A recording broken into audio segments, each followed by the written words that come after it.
morning. All right, good morning. We are officially starting our Transform Westside Summit. Thank you, Neil. So I'm John Ahmann, the President and CEO of the Westside Future Fund, and happy to welcome you to our summit this morning. I want everyone to be aware, part of we're very precise about our start time because we are officially broadcasting live. So we always have a fair amount of people watching live on YouTube and our other social media channels. So the cameras you see now are broadcasting live.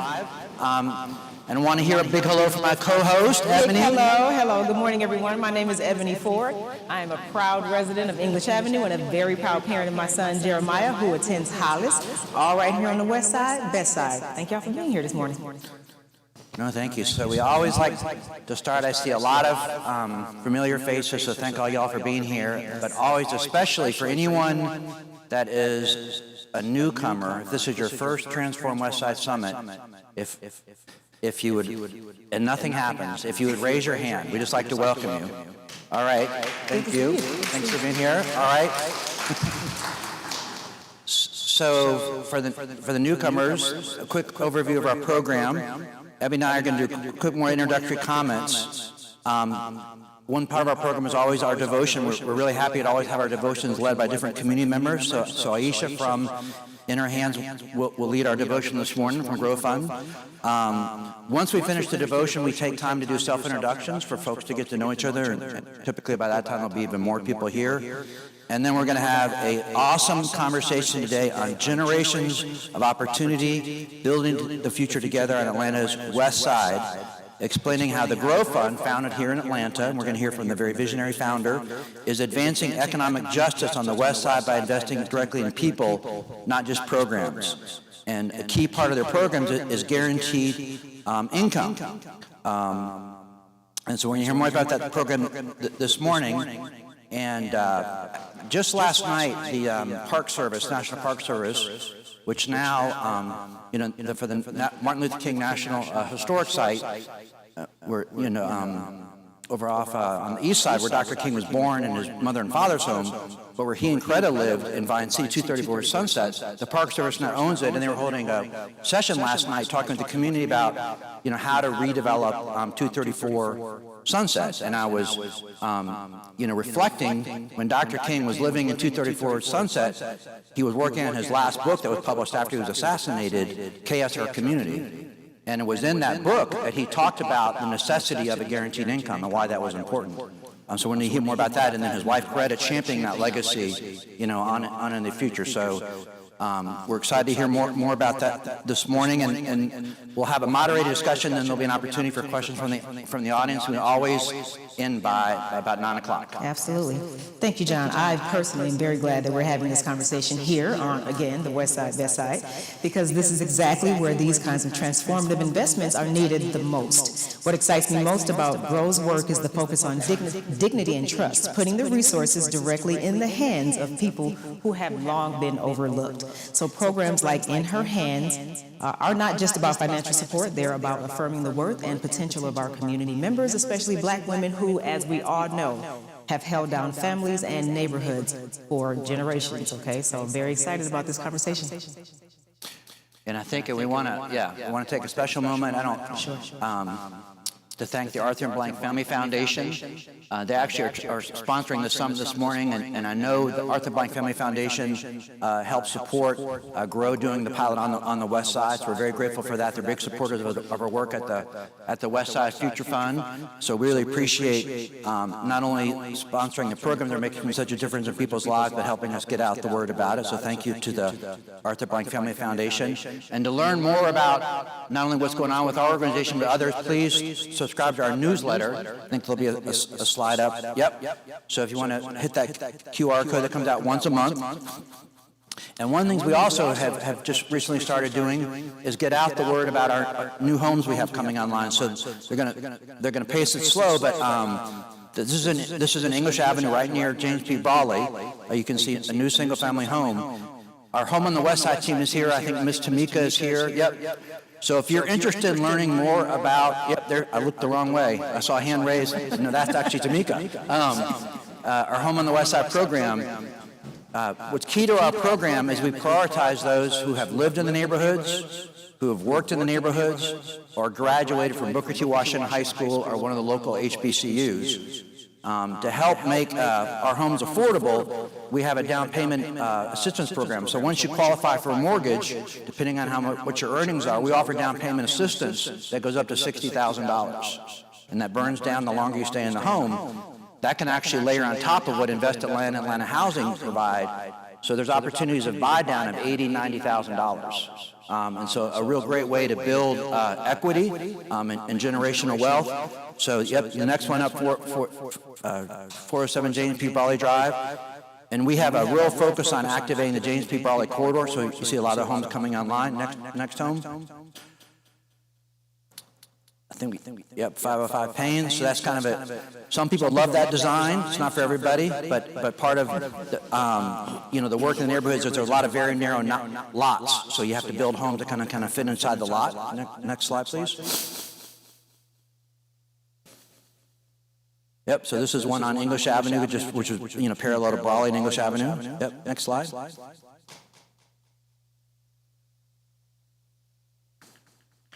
think we got, is there one more?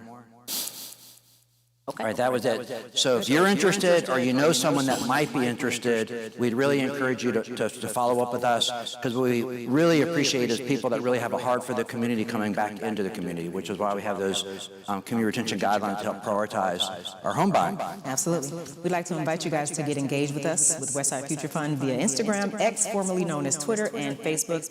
If you are watching the summit right now on YouTube, make sure that you do subscribe to our channel. If you are here in person, make sure you get your Chick-fil-A breakfast, important things first, right? And then also get your 2 raffle tickets in the back, because we're going to have a Home Depot giveaway and a Goodwill gift card giveaway as well at the end. So make sure you stay around for that to the very end. It is now time for our devotion. Amen. Amen for those of us who were raised Baptist. It has become our tradition to begin our meetings with a positive, inspirational message from a member of our community. Recognizing that many in our community are driven by their spiritual faith to participate in the Westside revitalization effort, the time at the beginning of our meetings is an opportunity to share various inspirational reflections. While the speakers may articulate their personal faith, it's meant to be inclusive, inspiring, and meaningful, with the story of Nehemiah as our guide.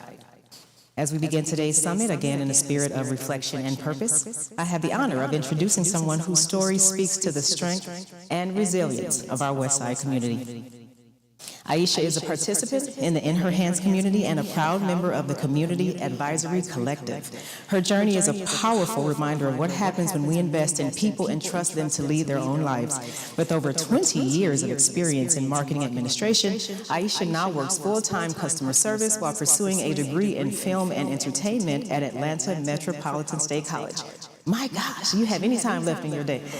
A proud wife and mother living in Vine City, she embodies reinvention, purpose, and perseverance. And as a practicing Buddhist, Aisha is deeply committed to inner transformation as well, and community empowerment. Through storytelling and creative expression, she seeks to uplift voices, inspire change, and build a legacy of hope through film and music. I know her words will be a blessing and inspire us this morning. Please join me in welcoming Aisha.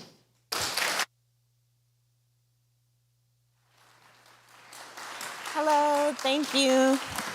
Thank you for having me. Good morning, everyone. So thank you again. My name is Aisha, and I stand before you as a proud resident of the West Side, specifically Vine City, where I've lived for over 19 years. So I didn't grow up here in Atlanta, but this community has become home in every sense of the word. It's where my husband and I got married, we raised our family, and built lifelong friendships. One of them just walked in the door. And I've come to know the West Side as a place that's shaped by love, loss, joy, and pain. And I've witnessed both challenges and its beauty. I've witnessed both its beauty and its challenges, But most of all, its resilience. So when I was asked to give this devotional, I'll admit my first thought was probably the same as many of you might have said to yourself, like, what would I say? And what message would I share? And then I got very nervous. But I had to remind myself of something that Steve Harvey said earlier this year, right? And I don't really listen to Steve Harvey, but he said, write down 300 things that you want to accomplish this year and read the list every day, then check them off as you go. So one of the things that I wanted to do was public speaking. So I checked that off my list. And when I thought about what message I wanted to reflect, I thought about the story of Nehemiah, a man who returned to his broken homeland, not with bitterness, but with a vision, a prayer, and a plan. He didn't focus on the rubble or the rubbish. He focused on the potential he saw and what could be rebuilt through faith, courage, and collective effort. And that made me think about the West Side and what it means to rebuild, not just physical structures, but our sense of community. A community that can be rebuilt with that same faith, that same courage and unity. And I want to just share my story a little bit.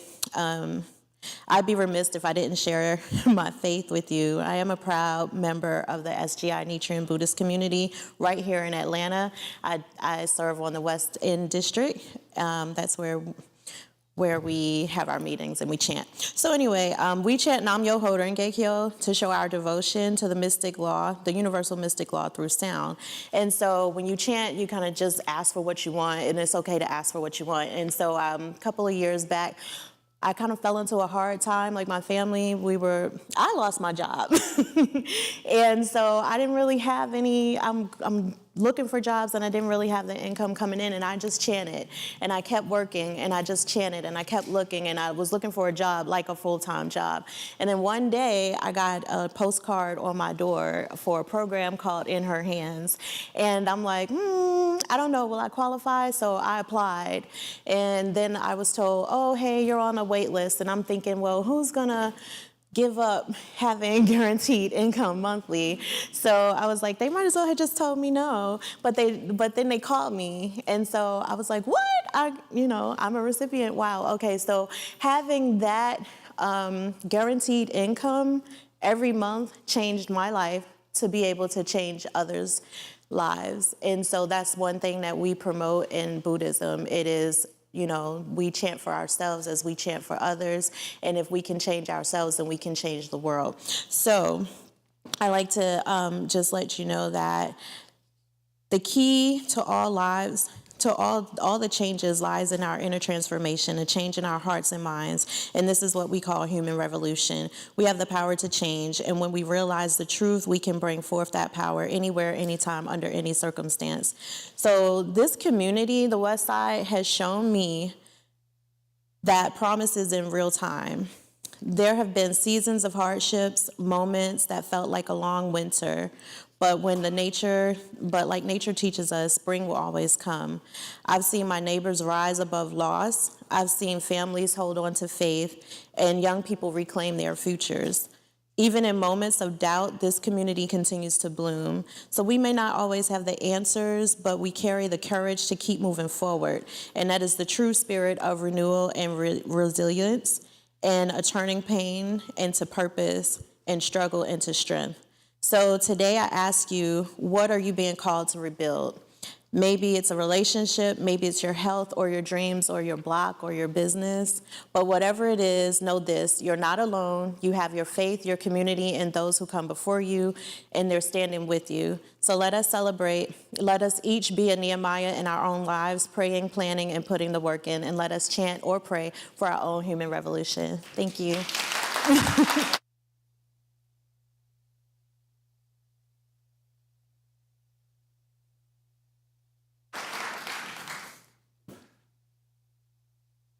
Thank you. What I love about the devotions from folks, especially who are not in the business of giving devotions, is the authenticity of how your own spiritual beliefs anchor you, and so sharing that, thank you. And I think what I really appreciate the message, if you first change yourself and how you use your faith to change yourself, and then to go change the world.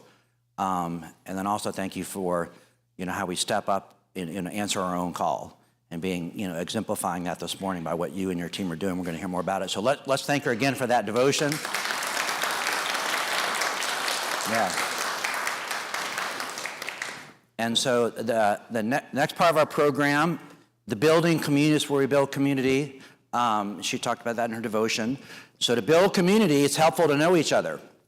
And we'd like to start with that, with giving everyone the opportunity who's here. And so for the folks that are new, what we'll do is I'll go around with the mic and we'll kind of go row by row. And we'd like for you to stand up so everyone can hear you, kind of hold the mic close to your mouth so it picks it up. And for you to share your name, you could share your organization if you want to share what part of town you live, or that's great too. And then we just want you to stop right there. And if you have more you want to say, because sometimes folks have things they want to make sure people are aware of, we want to get that message out. But we just want to kind of be mindful of moving around the whole room. But when you, especially for folks that are new back to that building community, that if you're here, chances are you feel called to do something, would be my guess. And so part of the introduction is an opportunity to hear people, and then maybe you're hearing something where you can help them answer their call, or maybe they can help you answer your call. And by doing that, together, then we really build that beloved community. So we would encourage, through the self-introductions, when the summit is over, to take the opportunity to get to know folks. So that's why we want to take the time to do it. And we'll start, I guess we'll start right here. Okay. Good morning. My name is Amit. I'm with the Grow Fund, and you're going to hear more from me in a minute here. And the cameras are here and there, okay? Good morning, everybody. My name is Chyna Quarker. I am also with the Georgia Resilience and Opportunity Fund, and you'll hear more from me momentarily. Good morning, everybody. Aisha, you just heard from me. Good morning. I'm Hope Wollensack, also with the Grow Fund, and I will be on the panel in just a minute. And I'm Alex Camardelle. I'm with Kindred Futures, and I will also be on the panel in just a moment. Good morning. My name is Dwight Elliston. I'm with Elliston Fine Art. It's a New York gallery on the west side of town. Hi, my name is Anna Halpern. I work with the Georgia Resilience and Opportunity Fund as well. You will not hear from me this morning.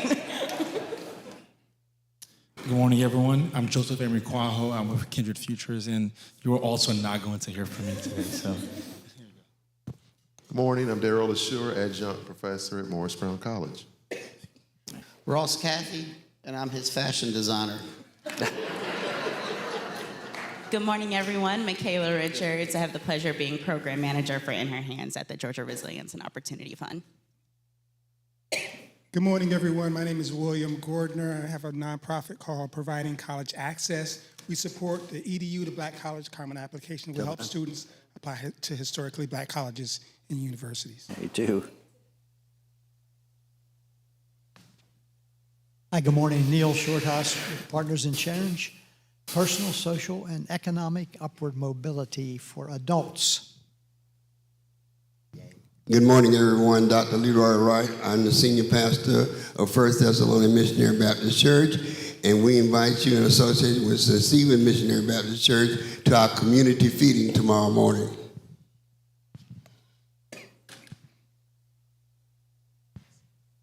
Good morning, everybody. I'm Kathleen Bryant from Partners in Change with Neil. We provide free life coaching for adults who are pursuing new goals. Good morning. My name is Bob Dickinson. I am the executive founder of STEAM Sports Foundation. We provide scholarships to women of color who aspire to have careers in motorsports and automotive engineering.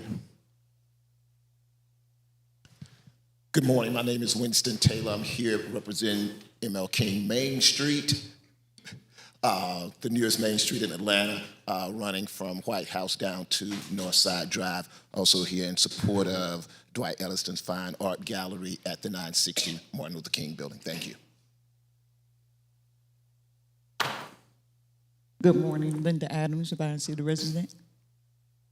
Good morning. My name is Anthony Bellows. I'm a longtime West Side resident and a volunteer. Good morning. I'm Caroline Houston from the Arthur M. Blank Family Foundation. Good morning. Happy Falcons Friday, everybody. There we go. Good to see you this morning. My name is Tolton Pace. I get the honor and privilege of working with Caroline at the Arthur M. Blank Family Foundation. I manage our West Side Atlanta portfolio. Good morning, everyone. I'm Marvin Bussey, Teens at Work. Good morning, everyone. I'm Joanna Madison, and I'm from the English Avenue area. Good morning, everybody. I am lover and husband of Joanna Madison. I'm also the founder of Standing in Awe Publishing, sharing with people the answers to addiction from out of the scriptures.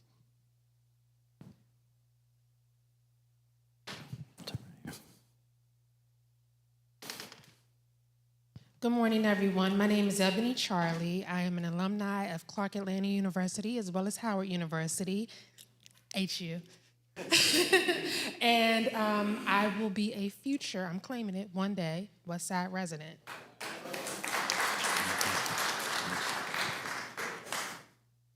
Happy Friday. I'm Tasha Ford. I'm a community engagement consultant, and I'm also a proud Clark Atlanta University alum. Good morning, family. I'm Tillman Ward, founder of Community Resources of Atlanta, based in historic Vine City, alumnus of Booker T. Washington High School and Main Street, MLK, the gateway to greatness. We have over 900 streets named after MLK, living in Vine City. Sean Wildwood, English Avenue resident and Morehouse School of Medicine. Good morning, everyone. I'm Ron Austin. I'm with Truist Bank. Pat Summers, Metro Area resident. Joan Stewart, Smyrna resident. Hi, everyone. I'm Kristen Pitts, architect with Gensler. Good morning. I'm Keisha Simmons with K3 Marketing. I, too, am a Clark Atlanta alum. Very happy to be here and looking forward to staying connected to the work and mission of Westside Future Fund. Good morning, everyone. Miriam Van Dyke with Kindred Futures. Good morning. Craig Ferguson, Goodwill, North Georgia. Good morning. My name is William Brust. I'm here representing Williams House, and I'm a freelance grant writer. Good morning. I'm Keisha Ezell. I'm the mortgage loan officer at Self Help Credit Union, located in the West End, the corner of Ralph David.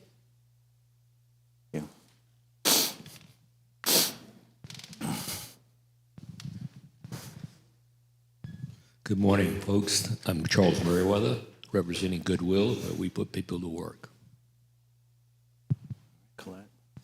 Good morning. I'm Colette Haywood, a resident in Vine City and a senior organizer with the Partnership for Southern Equity. Thank you. Hey, good morning. Rob Bronner. I'm the executive director with the Atlanta Beltline Partnership. Try. Bob Butler, Coldwell Banker Real Estate. Good morning. Michael Davis, Atlanta Beltline Partnership. Good morning. Terrence Lewis, Coastal States Bank. Good morning, everyone. Sheldon Hill, Foreclosure International. We stop foreclosures, evictions on homes and apartments. We've been in business 35 years. Sheldon Hill, Foreclosure International. Thank you. Good morning. I'm Chuck Milton. I am a founder, along with William Brust over there, and I'm also executive director with Williams House, and I am here from Roswell, Georgia. Thank you. Good morning, everybody. My name is Matt Crofton. I'm with Crofton Associates. We're a planners, architects, and engineer design firm. In this area, we've done, we actually did Atlanta Humane Society over on Perry. Actually adding to that right now. Riverside Epicenter, one of our partners designed that, who's now with our firm, Peace Prep. And we've done some work with the Atlanta Food Bank as well. But very interested and involved with this community and looking to get even further. So hope everyone's having a great day. Good morning. My name is Rachel Bodler, and I work in sustainable urban planning and community engagement. And there's two people back here that I don't want us to forget about in introductions, but I'll finish up my row. Hi, I'm Lisa Bias, and I'm with interior design. I'm with commercial design and residential design. Ms. Bush? I'll get him. Good morning. Glad to hear all of these people that are working, because I'm not. 40 years in higher education is enough.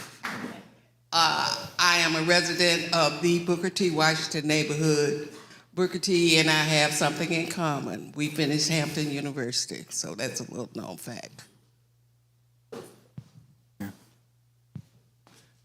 Hi, my name is Alan Bell. Been coming to this for about 8 years. Fun fact, I earned my first merit badge at John F. Kennedy Middle School, which is now Hollis. In 1982, I was 12 years old.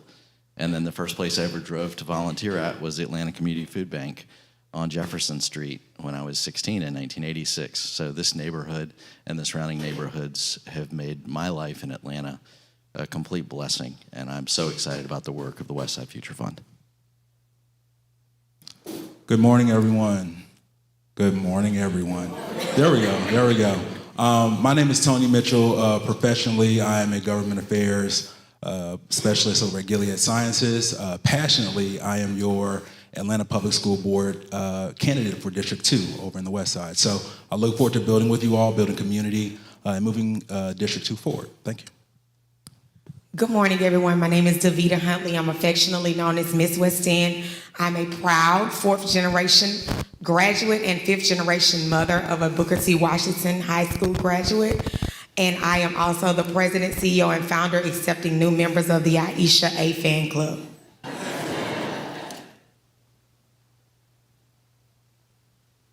Right here.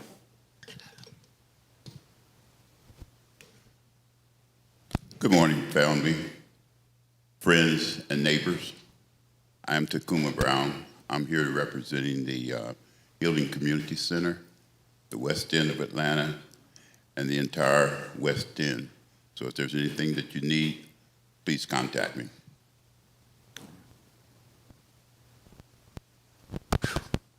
Good morning. How are you doing?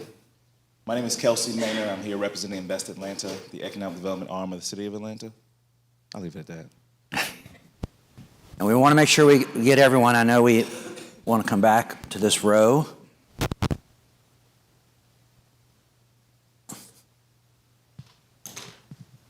Thank you, everyone. My name is Chris Hyder-Bardil. I'm a resident of Washington Park, as well as the clinical director for Families First. Good morning, everyone. My name is Myrna Clayton. Normally you hear me talking about showability and accessibility, but something that you guys may not know about me, that I am a professional singer commissioned by the U.S. State Department to represent American music at U.S. embassies around the world. Just want to share that because tomorrow, brunch time, I'm performing at City Wineries. Do you guys come out? All right, I'm right here in the midst of anyone that we miss. Got it. All right. There, thank you. Good morning, everybody. Danita Knight, President and CEO, YWCA Greater Atlanta, and soon coming, Phyllis Wheatley, Westside, YWCA.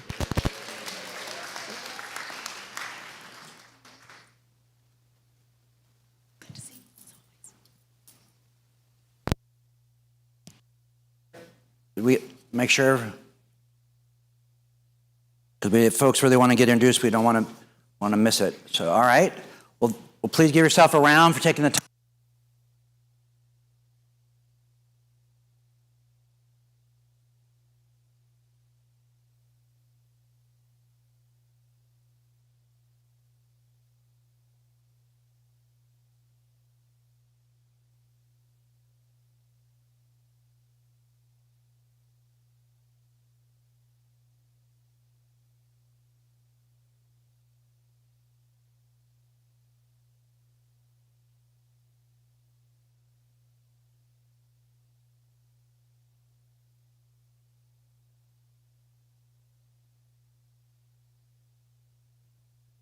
Working now? All right. Well, I probably just said my most profound words, and no one heard it. Got to remember what I said. But one of the things that what I heard during the introductions was folks that are alumni of Clark Atlanta and some of the other local schools, but want to come back to our home on the west side, is that if you are a graduate of Clark Atlanta or Spelman or Morehouse or some of the other schools, Booker T, and alumni or work there, you're eligible for a home on the west side. So that's one thing we're called to do is help people with a connection to the community move back in the community. And we're excited, though, to hear this morning.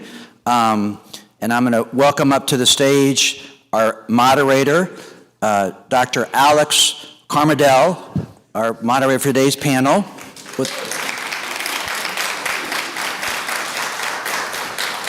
And I know he and his organization are deeply rooted in economic mobility and advancing racial equity. Vice President of Policy and Research at Kindred Futures. Alex leads transformative work to build Black wealth and promote shared prosperity. He has also been a leading voice nationally on workforce development and equitable economic policy, and we're honored to have him guide today's important discussion. So you do the moderator, and they're going to do some Q&A, and then we'll have some time for questions from the audience as well. But let's give him a big warm welcome to start this panel discussion. Thank you. Thank you. Thank you.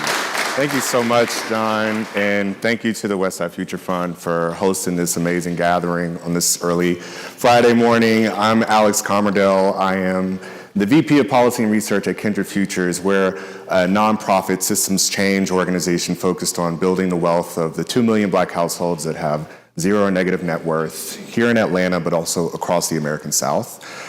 And I'm excited to host a conversation alongside our partners, the Grow Fund, on some of the amazing work that they're doing in these communities and soon across the world, I hope. So, but first, before we bring on our panelists, Hope doesn't know this, but I'm gonna tell a little background. So several years ago, I was doing some work in the state policy realm, and my former boss called me randomly, and while I was torturing myself trying to reform the state of Georgia's safety net system, food stamps, TANF, et cetera, and she said, hey, I want you to talk to somebody about what this safety net system looks like in the state of Georgia. Do you mind setting up some time to talk to her about how it's failing, how it's performing, how it could be better, and what are the unique features. And so little did I know that person would be Hope Wollensack. I don't know, remember it was like in COVID, the time does not make sense to me anymore. But I did not know at that time when we were having that conversation that Hope would go on to establish and lead one of the most ambitious guaranteed income pilots in the South.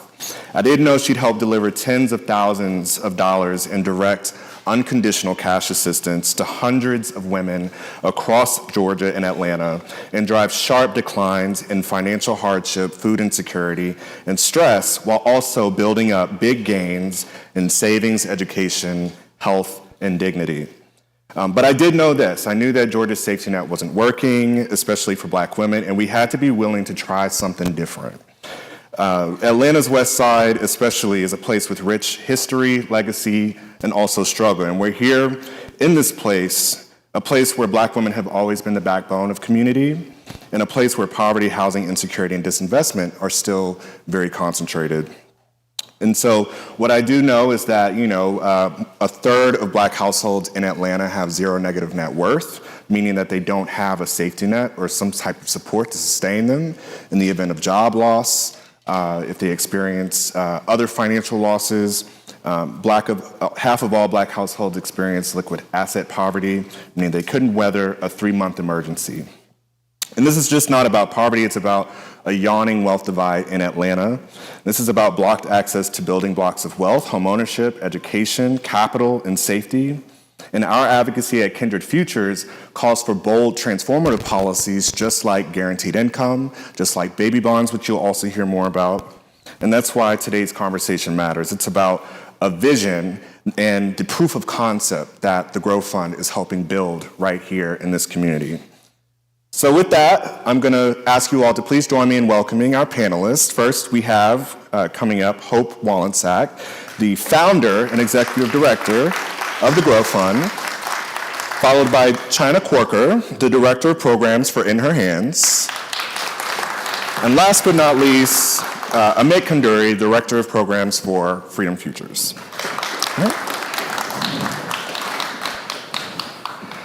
Awesome. So Hope, I want to begin with you. Can you take us back to the origins of Grow's work and how it expanded to the West Side? And then tell us, what does it mean doing this work in Dr. King's birthplace of Atlanta and how that connects to the mission? Yeah, absolutely. And you were there for some of this. Some people in this room were there for some of this. The GROW Fund, or the Georgia Resilience and Opportunity Fund, was born out of a community-based task force in 2020, looking into the root causes of economic insecurity in Dr. King's birth neighborhood, the Old Fourth Ward. It was commissioned by City Council member Amir Faroqi, and really the charge was, we talk a lot about economic mobility, very important topic, but baseline economic security is oftentimes the precursor to economic mobility. So what can we do in Dr. King's city, in his birth neighborhood, in neighborhoods where he lived and called home? What can we do to promote not just economic mobility, but also economic security? That task force convened for 8 months and developed a set of recommendations, one of which was a guaranteed income program, or a no strings attached kind of income support program focused on Black women in particular, because we know that they face some of the highest barriers to financial security despite working and oftentimes making all the right choices. We luckily were able to launch that program, and it served originally 3 communities across the state of Georgia, 650 women. We had the Old Fourth Ward neighborhood, Southwest Georgia, across Clay, Randolph, and Terrell counties, and then in College Park as well. The women in the program received a 2-year guaranteed income, meaning an average of $850 a month, no strings attached, to spend as they choose, and really focus on you spend it as you see fit and on what you need. We have the results from that program, which we'll talk about a little later, since that was just about 2.5 years ago since we launched, and we've been very excited this program has expanded to the West Side. The program name is In Her Hands. It is an ode to a Dr. King quote around guaranteed income. He wrote in his final book, Where Do We Go From Here? Chaos or Community, in 1967. The dignity of the individual will flourish when matters concerning his life are in his hands, when he knows his income is certain and stable. He goes on to describe this concept of a basic income guarantee or a guaranteed income. And so we have really, it's been really an honor to bring forward such a key part of Dr. King's unfinished legacy. When we think about the gains made in racial justice and civil rights, tremendous gains, but those were paired with economic rights and economic justice, and the two really go hand in hand in order for us to have a thriving democracy, thriving neighborhoods, thriving country. And so we really view our work as bringing to life these bold ideas, bold evidence-based community-led concepts to create an economy where all of us can thrive. Guaranteed income and In Her Hands is one component of that. We also have a second program, which we're excited to talk about today, called Freedom Futures, which also has an impact on the West Side that is provided to young people that pairs both income support and wealth building support. So we'll get more into that. Awesome. Thank you so much, Hope. And I just want us to sit with the fact that there are hundreds of guaranteed income programs across the country today, and there's just one that's rooted to King's legacy in this way, right in his backyard. I just think that's so powerful. I want to turn to you, Chyna. Why don't you tell us about the In Her Hands program in more detail? What's unique about it, and what have you learned about the program's impact in Atlanta? Yeah, so I'll speak specifically about the In Her Hands program that just launched last year on the West Side. We are serving 275 women across 4 communities: English Avenue, Vine City, Bankhead, and Washington Park. And all of them will receive $36,000 over the course of the next 3 years, which we are really, really excited about. Thank you, thank you. And there are many unique aspects of this program because we try to iterate with every cohort, but the one that I'll highlight is our participant choice model. And so to break that down a little bit, very often in guaranteed income studies, as you mentioned, there have been hundreds, there's this concept of dosage and duration. And so what that basically means is how much money and for how long to be able to see meaningful change in the communities or the populations that we seek to serve. And so we wanted to sort of shift that paradigm and do a participant choice model as it relates to our payment design. So what that means in practice is that our participants on the West Side got to choose between receiving a large lump sum and then subsequent smaller monthly payments, or standard monthly payments throughout the program's life cycle. So that's a lot of words, but what I'm basically getting at is that our participants had the opportunity to have trust and autonomy, because what we know is that they know their needs better than anyone. So this was sort of testing this idea of what does it look like to put this solution in their hands and watch them flourish. What we've seen thus far is a really compelling finding, and that's that our participants are leveraging these resources in a way that makes the most sense for themselves and their individual situations, which reinforces this idea that the folks who are closest to the challenges have the best idea of what the solution should be. And we're seeing a couple of other really exciting findings so far. We did a 6-month survey because our program started in July, so 6 months into the program. And two that I'll highlight. The first is that nearly 75% of our participants named that these dollars have allowed them to not have to take on additional debt. So they have not, in reality, had to rely on some of these predatory lending companies that we know keep communities of color and women in the cycles of poverty.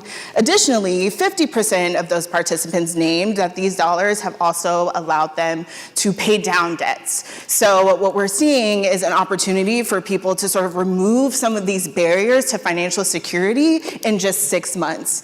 And then lastly, which is one of my favorite findings so far, is that at the beginning of our program, 4%, only 4% of our participants that completed this survey stated that they had the means to afford childcare. Only 4%. And in just 6 months, that number has skyrocketed to 32% of our participants, naming that they can now afford just basic, safe childcare. So I'm really excited. This is only 6 months, and what we know is that it can only go up from here.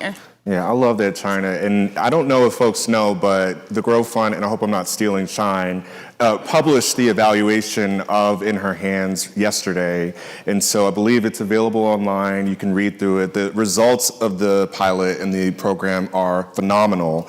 And I was thinking as I was reading, I was like, In Her Hands is the title, but this should be In Her Voice, because there's so many compelling stories included in the evaluation. And one of them I wanted to lift up was the story of the Kindle, which I know is anonymized, where she was able, throughout the duration of the program, to save up to $14,000 that she could then put towards buying assets like land. And like to hear the enthusiasm in that evaluation is something that we just should not lose sight of. I love that. What does this tell us about what's possible, Chyna, not just here in Atlanta, but across the world? Yeah, I think two things.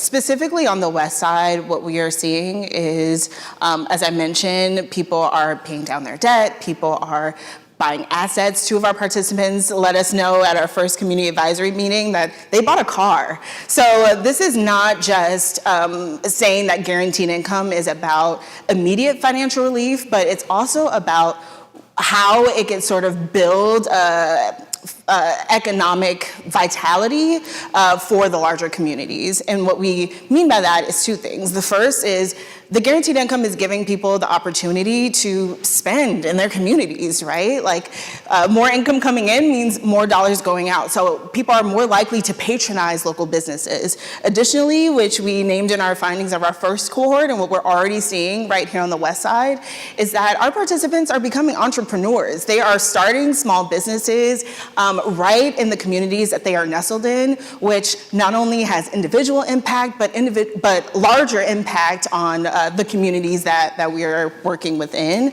And so that's a huge opportunity for the West Side and other cities that sort of mirror what the sort of makeup of the West Side is.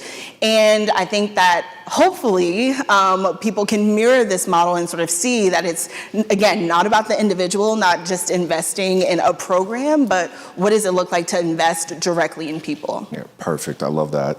Amit, I want to talk about what's on the horizon for the Grow Fund.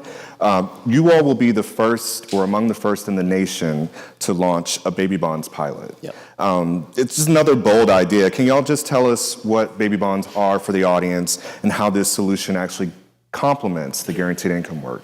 Absolutely. This work in many ways builds on what we've learned from In Her Hands, and it's really a natural extension of our work. For example, in Her Hands, many participants also received a lump sum, which was enough for them to buy mid-sized assets, enough for them to get started on their wealth-building journey, but was not quite enough to get you to build long-term wealth. We think in order to build long-term wealth, you really need two things. You need a baseline level of financial stability, which we've talked about earlier.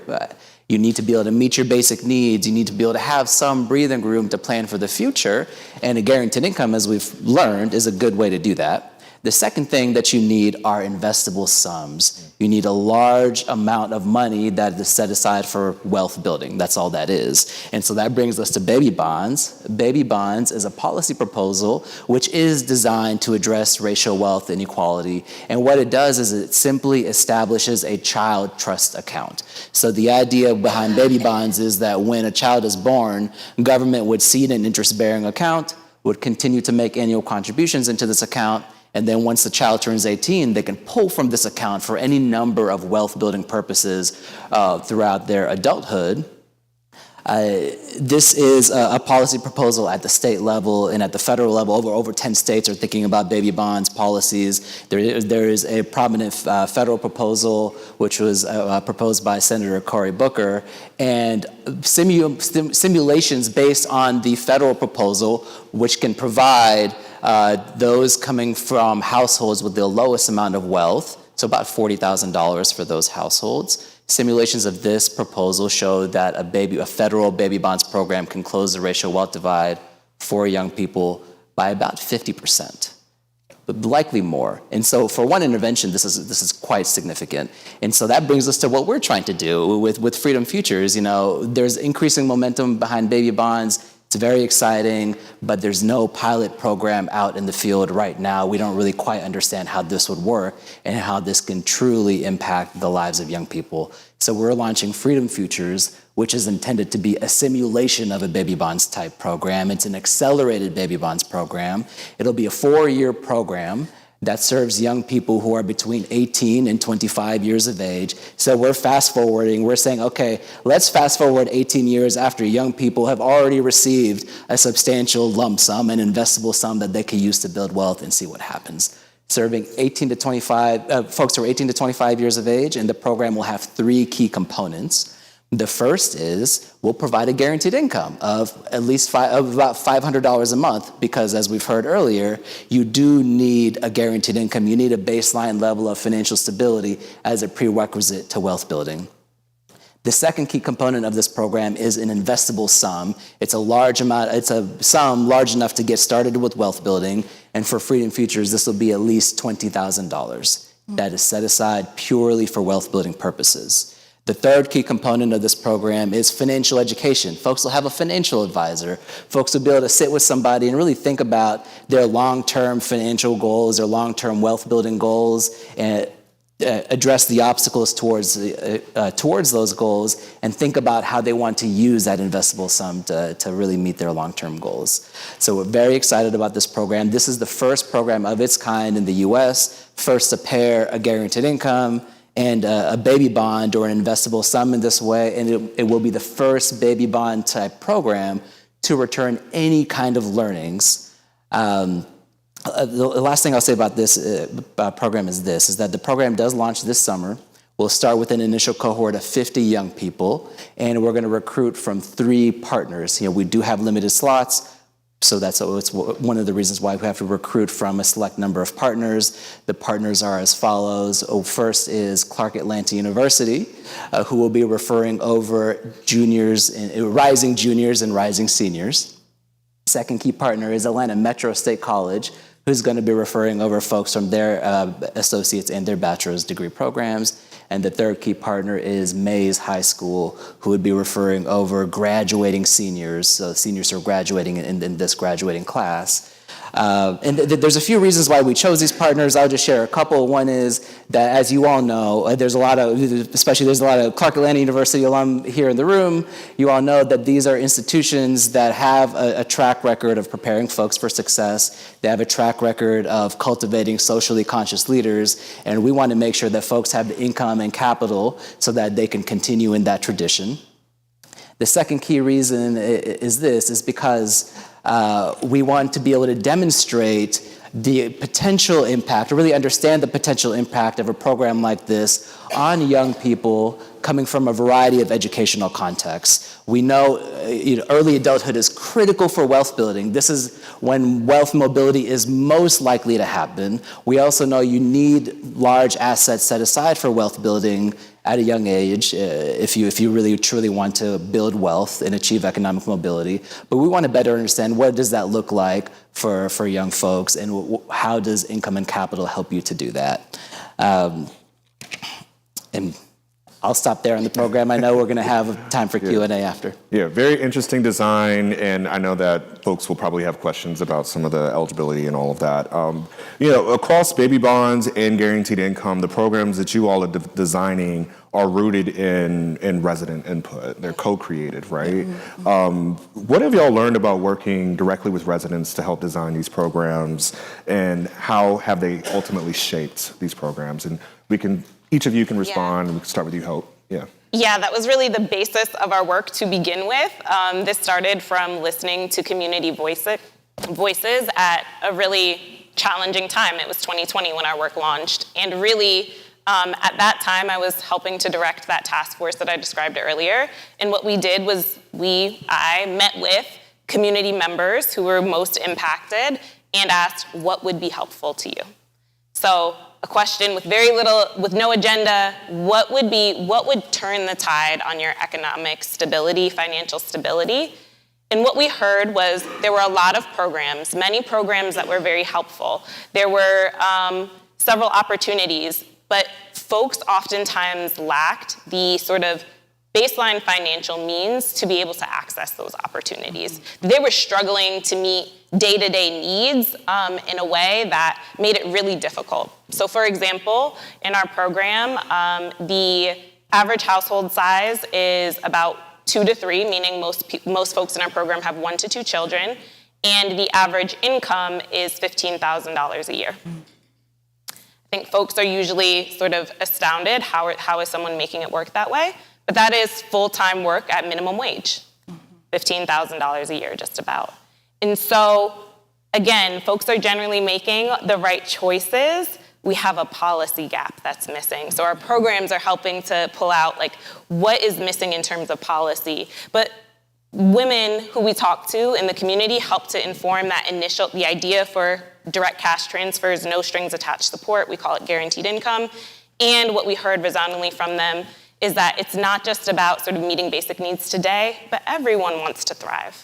Everyone wants to be able to provide their children greater opportunity.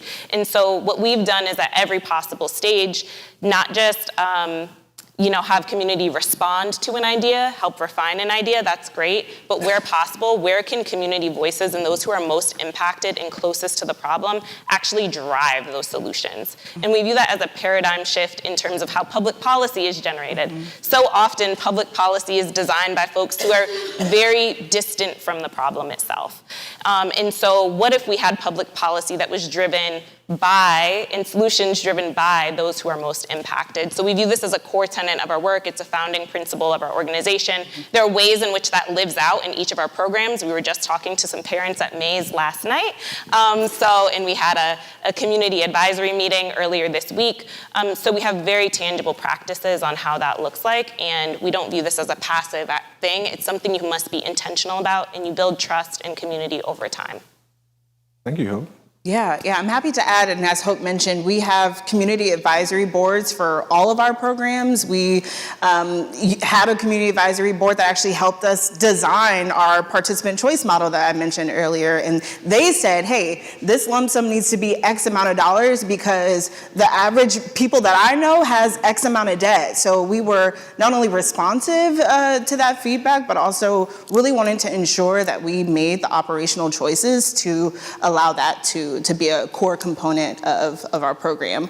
The second thing that I'll mention as it relates to community is a new aspect of our second cohort, which is a program that we are calling First Fridays, and it is consent-based programming by which we are partnering with local organizations on the West Side to be able to provide our participants with additional resources, connection to their organizations, because what we know is that there are many people in this room who have organizations on the West Side that does amazing work, and how could we basically ensure that our participants are connected to that, because we know that guaranteed income is one part of the full person. So how are we lending to this idea of ecosystem of care by which not only are we addressing financial insecurity, but we're connecting people to Westside Future Fund, because we know that housing is also a barrier. We are connecting people to healthcare services and mental health care services. And this wasn't, an idea that we just sort of thought of, but this was in response to what participants in our first cohort said, and that was that they had a need and a real want to not only be connected to additional participants that were in the cohort, but also connected to the community around them. And then we surveyed the participants and said, what resources would mean the most to you? We're not going to just come here and say, let's get you into X class or this financial literacy class, which we know is important, but it is not the end all be all.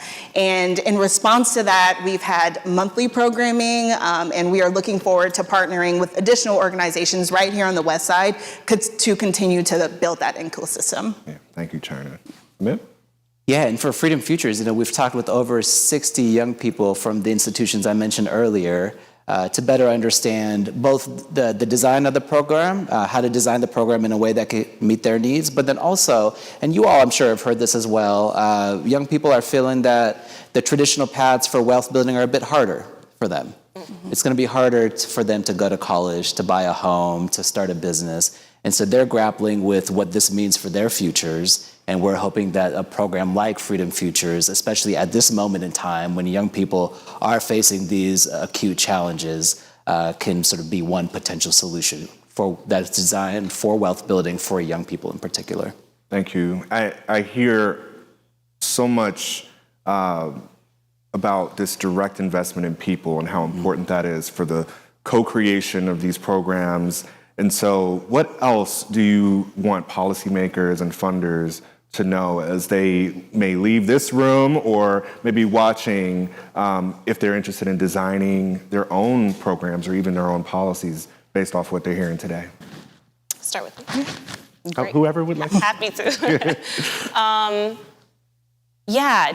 The importance of just direct investment in people, in addition to many of the other strategies. So often our policy,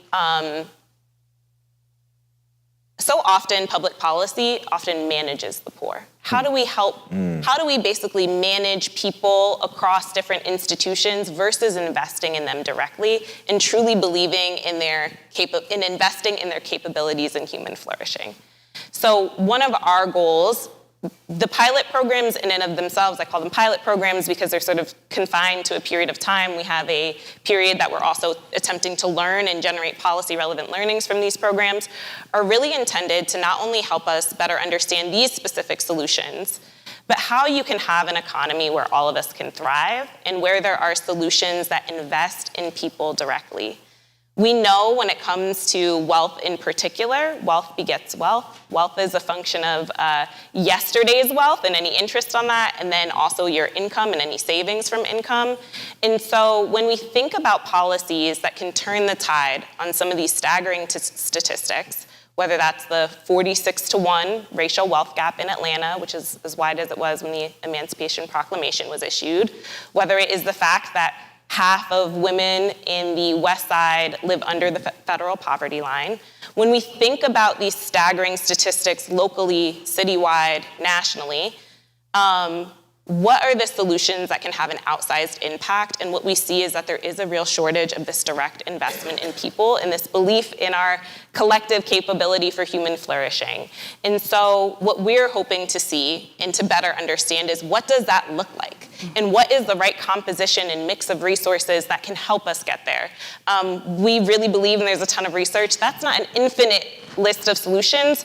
There's actually like a pretty finite set of solutions that can have a real outsized impact on both poverty and the racial wealth gap. So we view that our goal is to actually bring those things to life, inspire hope, optimism, evidence as well, to make those things really real and tangible in our lives and then tangible in our policy conversations.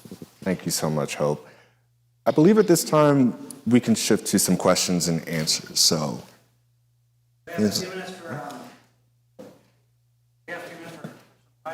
question, raise your hand and Ebony will bring a mic over. I see that, well, I can do it. He's right near where I am. Very interesting program. My question is, funders, they want outcome measures to show you're successful in doing that dollars. How are you able to pitch to funders that you could provide the outcome measures for a social program that would count gadgets like we do in a factory? Yeah. I can start us briefly. Is each of our programs has an external evaluator. So this is a university or a firm that works with us externally to measure the impact of our programs. So they develop both surveys, interviews, and then where possible, they use administrative data to better understand the impact of our program on participants' lives. This is across many different domains. So we look at financial stability, but we also look at overall well-being, future orientation, goal setting. And so what is helpful about this is we're able to share those results with funders. And we believe it's really important to both figure out what we know and where this has an impact, and also acknowledge what we don't know. And that's why we've iterated between each of our programs. It's how we've iterated to come to the Freedom Futures design. And so, and this builds on a very large body of research as well. Direct cash transfers, which guaranteed income is a form of direct cash transfers, is very well studied. It has over 300 studies globally. There's over 100 pilots here in the US. And so what we're able to do is leverage the existing research and also be adding to that research base. And I think that lots of our funders are also interested in these learnings and outcomes. And perhaps the one thing I'll add is we try to ensure that our findings are relevant to public policy as well. That's a good point. So for Freedom Futures, there's active baby bonds proposals on direct cash. There's things like child tax credits and EITC, and even implications for the social safety net as well. Yep. Yeah. Or we see Colette had her hand up. Thank you. I had a question about the policies. Like, have you all issued any policy briefs around that, specifically in Georgia? Because when it comes to opportunities like you're describing with the political climate that we're in, it's really challenging to invest in our communities in this climate. So for partnering, well, we're not a partner, but for like-minded organizations, I guess I'm asking what's the plan moving forward, like with the policy? Yeah. How do we scale to policy? I can speak on baby bonds, and Alex, and I certainly know you can't, so I'll actually defer to you here, but we've been working with Kindred Futures to get baby bonds legislation introduced in Georgia, and we've done this. This last year we had a bill for a study committee introduced. This year there was a bill for a program introduced. But Alex, if you want to say a little bit more. Yeah, I'm happy to share. So in partnership with the Grow Fund, we've been doing advocacy to socialize Georgia state lawmakers around the idea of a child trust or a baby bonds program. And you are absolutely right. This climate is, always not receptive to these types of programs that provide direct assistance, but we're hoping through the development of some collateral like social media, policy briefs, et cetera, that we can offer some new narrative and messaging. And I'll just preview for you some upcoming work releasing later this summer, showing that the benefits of a baby bonds program as designed in the current draft legislation would have an outsized impact on rural Georgians, which is also where a large swath of Black folks live in the state of Georgia. And so while we're not necessarily saying that it'll close the racial wealth gap for the purpose of moving things in Georgia, we are definitely emphasizing its rural impact, but it'll also have a significant impact here in the metropolitan Atlanta area. And so be on the lookout for that. I'm very excited to help continue supporting Grow's work and telling that story to policy folks. All right, well, lots of questions. We are on that side of the room. Maybe we'll go back to this side of the room. Okay. Can I pass it to Maria afterwards? Or is it... Oh, we always, yes, Maria. You can go first. Oh. Maria Saporta. I think when this program first started, it was kind of described as a pilot to see if it works. I noticed that most of your money, or all of it, is from private philanthropic donations. Has the goal or the thought been to have it be adopted as a government kind of policy, and how realistic is that given the current climate? Yeah. I can get us started on that answer, and then I'm interested in what my colleagues think as well. Yes, our pilots are funded currently through philanthropy, and what we think about a lot is how these learnings could be a launch pad for public policy, and whether that's on a local level, state level, or federally. And each of the political implications in that context are different. I lost my train of thought.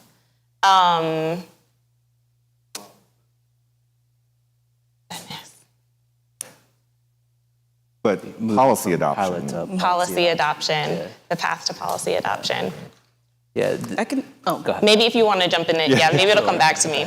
I can jump in and talk about something a little bit different. I think we often see policy in one form, but I think what's really important is that we need to remember that policy moves through public will. And so something that is really important to us at GROW and throughout our programs is shifting this narrative of folks needing to pull themselves up from their bootstraps, or that they need to get 8 jobs in order to survive.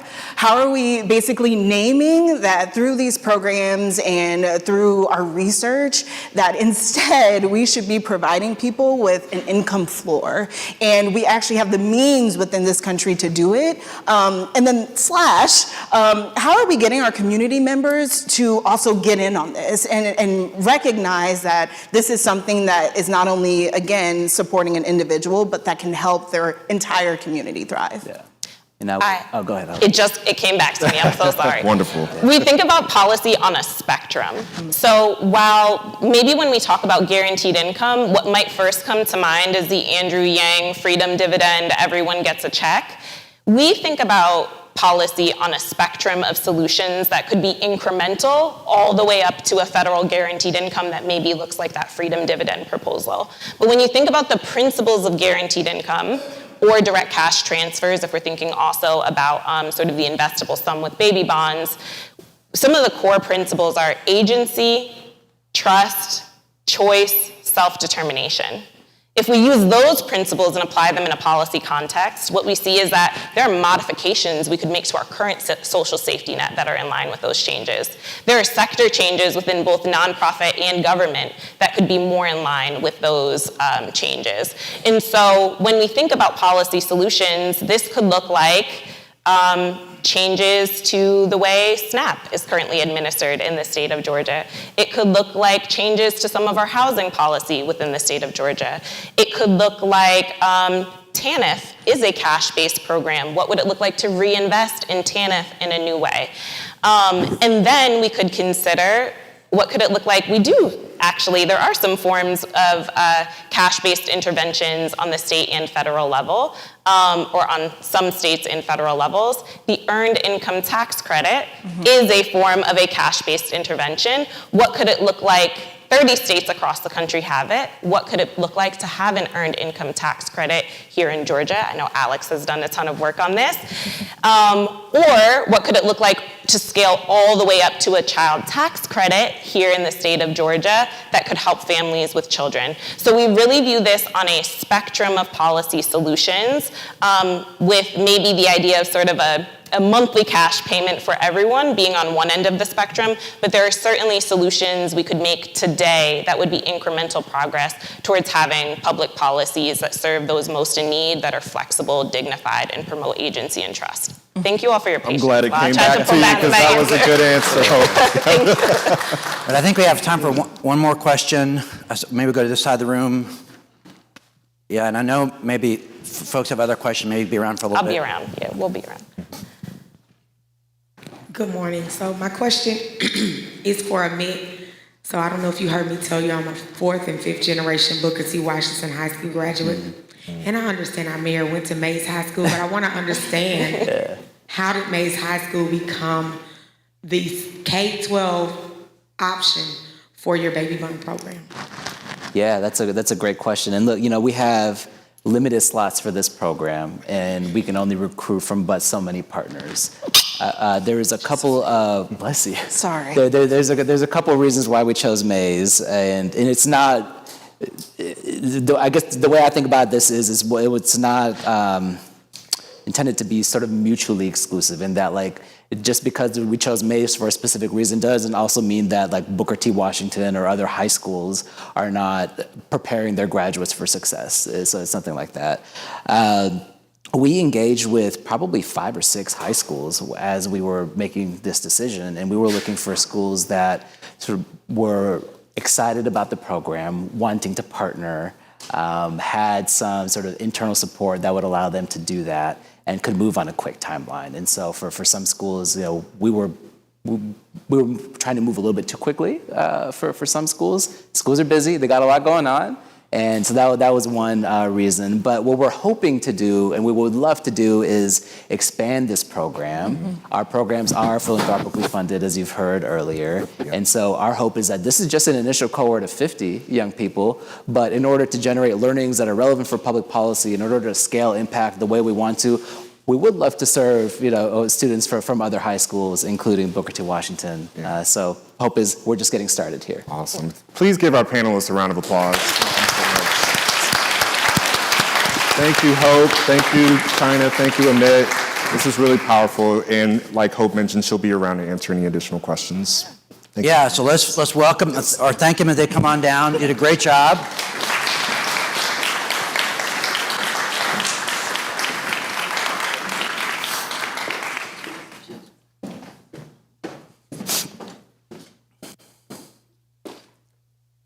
Thank you.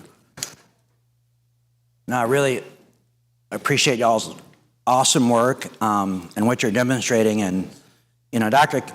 King's last book, Chaos to Our Community, he really, hits the frame of, and even more true today, you live in a time of abundance, but yet faced with such scarcity, right? Like abundance and scarcity. And so there's enough resources to help people in need, but how do you really do that? And what I really appreciate about the GROW program is not just what they're doing, but that they demonstrate with a little bit of help what people want to do with their lives. Yep. And I think of the metaphor, if imagine in a desert and one person with a lot of water and one person has no water, right?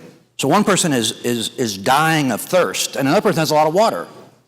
And so you share that water. What would you expect that thirsty person to do? Say, thanks for the water, I'm going to lie back down in the desert and just get hot again? Or do you expect that thirsty person to say, you know what, thank you for that water. I want to get to the business of getting to my own water.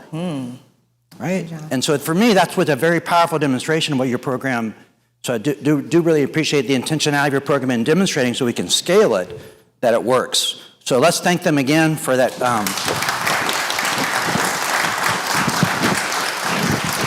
All right, you guys, get your raffle tickets out. We're going to do the, what color do you call this? I don't know, salmon color ticket first. And the winning ticket number is 419036. 419036 for the Home Depot Foundation card. Okay, we'll get you, come up right after, okay? Congratulations.